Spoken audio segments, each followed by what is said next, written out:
नमस्कार दोस्तों, जय हिंद। जैसा कि पिछले वीडियो में आप लोगों ने देखा था, मेरी बहन राखी कुमारी के साथ आईवेंट डिजिटल में कुछ समस्या हुई थी, जिसका वीडियो बनाकर मैंने आप लोगों के सामने रखा था। तो और आगे भी मैं उन मुद्दों को डिस्कस करना चाह रहा हूँ आप लोगों के साथ। इसमें क्या-क्या समस्या हो सकती थी, क्या इसका निवारण हो सकता था, क्या दिक्कत हो सकता है आगे चल के, वो सारा कुछ एक-एक करके डिस्कस करेंगे। हुआ ये कि 14 जुलाई को 14th जुलाई को 4 से 5 जब एग्ज़ाम दे के वो बाहर निकली, तो बहुत परेशान उसने फ़ोन किया कि मेरा एग्ज़ाम बहुत ख़राब गया, जो कीबोर्ड अच्छे से काम नहीं करते थे और जो भी घटना है वो उसका ऑलरेडी वीडियो मौजूद है यूट्यूब पर। तो इसमें बहुत सारा बच्चों का पॉजिटिव कमेंट आया, कुछ नेगेटिव कमेंट आया, बहुत सारी चीज़ें जो कमेंट में देखने को मिला, उसको मैं डिस्कस करना चाहूँगा। जैसे एक बच्चा बोला कि कमेंट किया था, बहन जी यहाँ बिहार में इंसाफ लेते-लेते इंसान साफ हो जाता है, लेकिन इंसाफ नहीं मिलता है। बहुत सारा बोले कि बिहार में इस तरीके का घटना आम बात है, लास्ट होते-होते सारी परीक्षाओं में धांधली बढ़ जाती है और एक-एक बच्चे का सिलेक्शन गलत तरीके से ही होता है, ठीक है? इससे कुछ फ़ायदा होने वाला नहीं है, ठीक है? कुछ बच्चे हैं जो बोले नहीं, आपको लोगों को घर जैसा आराम चाहिए, ठीक है? घर जैसा आराम चाहिए, घर जैसा मतलब कि कीबोर्ड वगैरह चाहिए, तब आप लोग एग्ज़ाम देंगे, तब आप लोग को अच्छा लगेगा।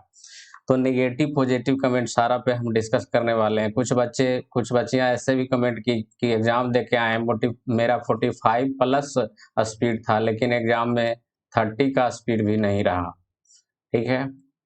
तो सारा चीज़ हम डिस्कस करने जा रहे हैं कि क्या करना है, नहीं करना है। हमको भी ये पता है कि आयोग कुछ करने वाली नहीं है, ठीक है? आयोग कुछ करने वाली नहीं है, सरकार कुछ करने वाली नहीं है।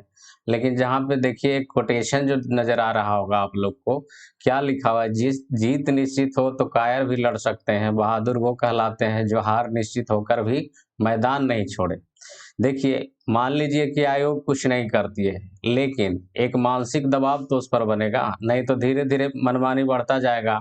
जैसे 13 जुलाई में कुछ नहीं हुआ, ठीक है? 14 जुलाई को मुद्दा उठा, 15 जुलाई को और मुद्दा उठा, ठीक है? धीरे-धीरे मुद्दा बढ़ता गया, 16-17 जुलाई को ठीक-ठाक एग्ज़ाम बहुत कम बच्चों का शिकायत मिला, 16 और 17 तारीख। कुछ तो हम लोगों को लगता है कि कुछ प्रभाव नहीं पड़ा, लेकिन एक्चुअली में प्रभाव हो रहा होता है। पहले तो ये कहना चाहेंगे।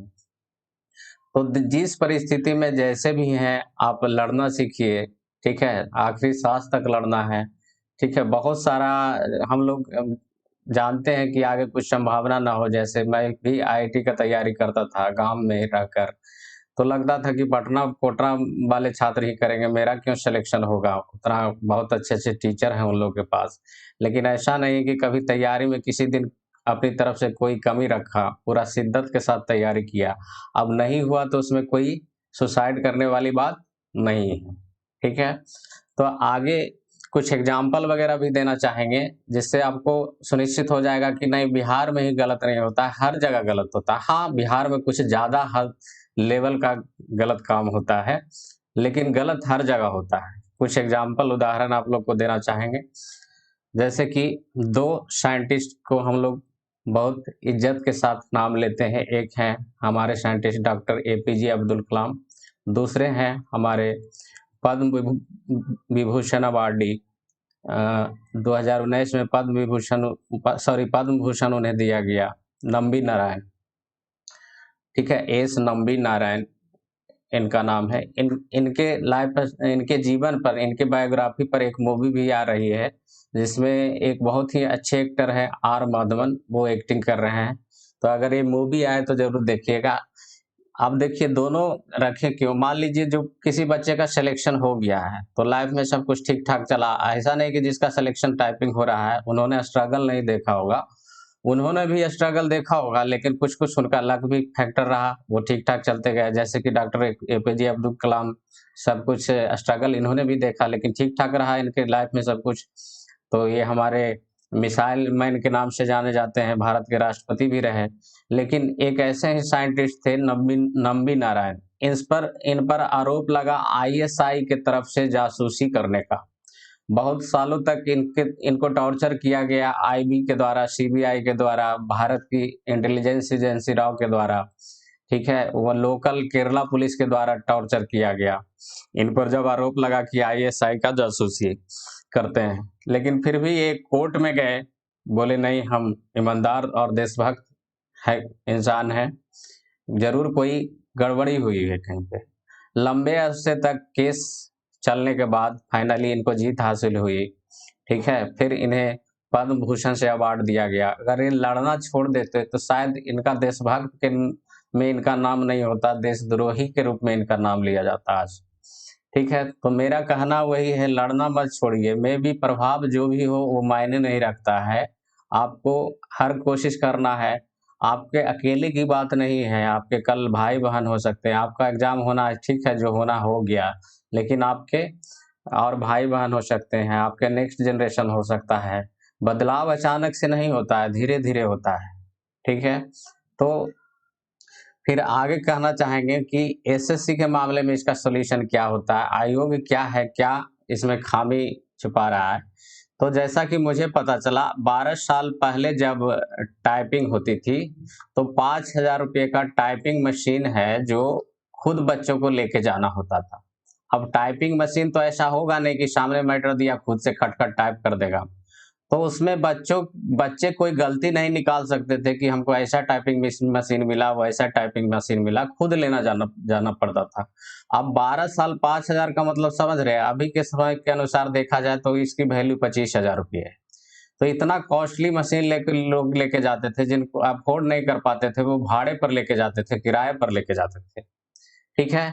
अब यहाँ पर जैसे मान लीजिए कीबोर्ड का प्रॉब्लम है, कीबोर्ड पता नहीं आयोग जो आईएन डिजिटल या कोई भी संस्थान है उसको कितने पैसे देती है, ये विवाद का विषय है, मैं इस बारे में ज्यादा बोलना नहीं चाहूंगा। लेकिन एक 250 रुपये से लेकर 900 रुपये में अच्छी अच्छी कीबोर्ड आ जाती है। तो ये कीबोर्ड क्यों नहीं अलाउड किया गया, पता नहीं, ब्यूरोक्रेसी में इनको कोई सुझाव देने वाला नहीं है, या सुझाव लेना नहीं चाहते हैं, जानबूझ के वैकेंसी को पेंडिंग करना चाहते हैं, विवाद खड़ा करना चाहते हैं, केस खड़ा करना चाहते हैं, वो अलग बात है। अगर कोई बच्चा खुद से लेके जाता है तो वो ब्लेम नहीं कर सकता है आयोग को। और खुद से ले जाने में ऐसा नहीं कुछ से कुछ कदाचार हो जाएगा, ऐसा नहीं कुछ टाइपिंग का जो कीबोर्ड है खुद से टाइप लेने लगेगा, मैटर तो उसको खुद से मिलना ही है वहाँ, ठीक है। तो ऐसा नहीं कि वहां उस कीबोर्ड से वो कुछ कर सकता है, ठीक है। लेकिन इसके बाद ब्लेम, और ऐसा नहीं कीबोर्ड को सेटअप करना बहुत यूएसबी के थ्रू 30 सेकंड से ज्यादा वक्त नहीं लगता है। अगर एक पूरे 100 बच्चे का हॉल है तो उसमें ज्यादा से ज्यादा 1 घंटे का समय लगेगा, ठीक है। तो ये कुछ ज्यादा मुश्किल काम नहीं है, लेकिन पता नहीं ये लोग क्यों नहीं करना चाहते हैं, ये अलग विषय है, ठीक है। अब देखो, इसके बाद जैसे मेरी सिस्टर का ही हुआ तो कंप्लेन किया गया, कहाँ कहाँ सीएम ऑफिस में कंप्लेन हुआ, उसका रिटन रिसीविंग लिया गया, ठीक है। फिर बिहार एसएससी सेक्रेटरी के ऑफिस में कंप्लेन हुआ, उसका भी रिसीविंग है। अब इससे फायदा क्या है कंप्लेन करने से, तो देखिए, सारा प्रक्रिया में हो सकता है झोल झाल हो, लेकिन जो आपका न्यायपालिका है, जो हाई कोर्ट सुप्रीम कोर्ट है, उसका जजमेंट को अगर गौर कीजिएगा तो 95% केस में बहुत ही अच्छा जजमेंट रहा है। हाँ, थोड़ा सा प्रक्रिया लंबा है, हर कोई खर्च अफोर्ड नहीं कर सकता है, पेचीदा, लेकिन फाइनल रिजल्ट बहुत अच्छा है।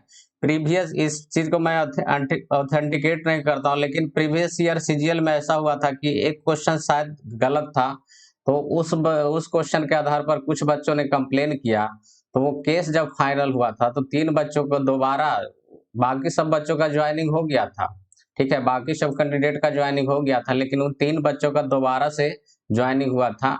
शायद मैंने न्यूज में पढ़ा, पता नहीं अब याद है सही है, कुछ और पढ़ा हो, लेकिन उस कुछ दिन पहले मैं पढ़ा था, शायद साल भर पहले की घटना है, ठीक है। तो प्रॉपर अगर एविडेंस हो, अगर कुछ आप दौड़ना चाहते हैं तो यहाँ से आपको मोस्ट ऑफ द केस में कुछ ना कुछ यहाँ पे सॉल्यूशन निकलता है। इसलिए हम ये नहीं कहेंगे कि पूरी तरीके से इसको नकारा जाए, कहीं ना कहीं कुछ ना कुछ दबाव तो बनता ही है। तो हम यही कहना चाह रहे हैं कि आखिरी सांस तक लड़ना है, ठीक है। अब जो जिस स्थिति में है, जैसे स्थिति में है वहीं से करिए, ठीक है। जैसे इस घटना के बाद सोशल मीडिया के थ्रू मैंने बहुत सारा सोशल मीडिया चैनल को, मीडिया को भी अपना कंप्लेन किया, लेकिन वहां से कुछ नहीं रिस्पॉन्स आया। तो खुद अपना एक वीडियो बना के डाला, तो अच्छा खासा उस वीडियो का इफेक्ट दूसरे पे भी पड़ा, 14 का 14 पे इफेक्ट पड़ा। तो हम लोग को लगता है कि कुछ नहीं हो रहा है, लेकिन कुछ ना कुछ होता है, ठीक है। ये गलतफहमी है हम लोग का कि कुछ नहीं हो रहा है। तो बस इतना ही कहना चाहते हैं। जय हिंद, धन्यवाद।